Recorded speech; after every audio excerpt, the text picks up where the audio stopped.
আমাদেরকে বল প্রয়োগ করতে উশৃঙ্খল হতে বাধ্য করবেন না। আমরা কিন্তু আপনাদের কাছে কালকে আমরা স্মারকলিপি দিয়েছিলাম। মাননীয় উপদেষ্টা আসিফ নজরুল স্যারের কালকে একটা ইন্টারভিউ আমি দেখেছিলাম।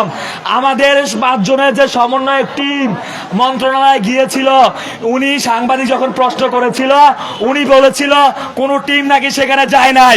কি ভাইয়েরা, আমরা কি সেখানে যাই নাই? আমাদের সমন্বয়ক টিম কি সেখানে যায় নাই? তাহলে মাননীয় যে আমাদের আসিফ নজরুল স্যার উপদেষ্টা মহোদয়, তিনি কেন বললেন যে আমরা কেউ যাই নাই সেখানে? ওনার কাছে আমার এই প্রশ্ন, উনি কি আমাদের দাবিকে মেনে নিবেন না?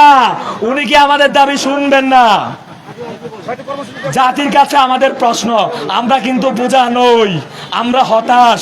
আমরা ছাত্র সমাজ, সারা বাংলার ছাত্র সমাজ, আমরা যুব সমাজ, আমরা কিন্তু হতাশ।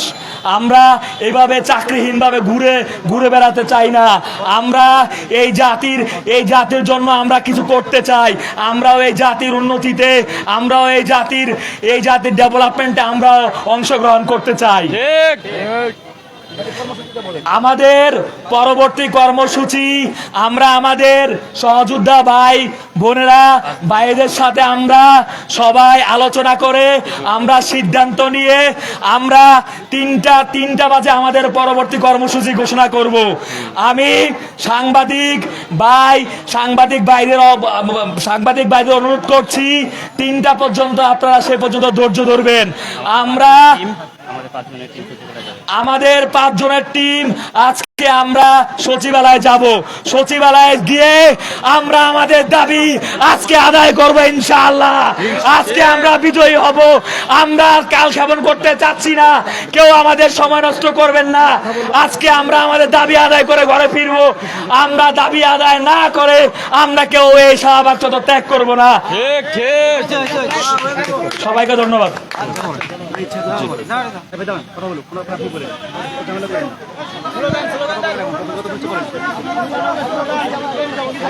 24-এর বাংলায় বৈষম্যের ঠাঁই নাই, এই স্লোগান নিয়ে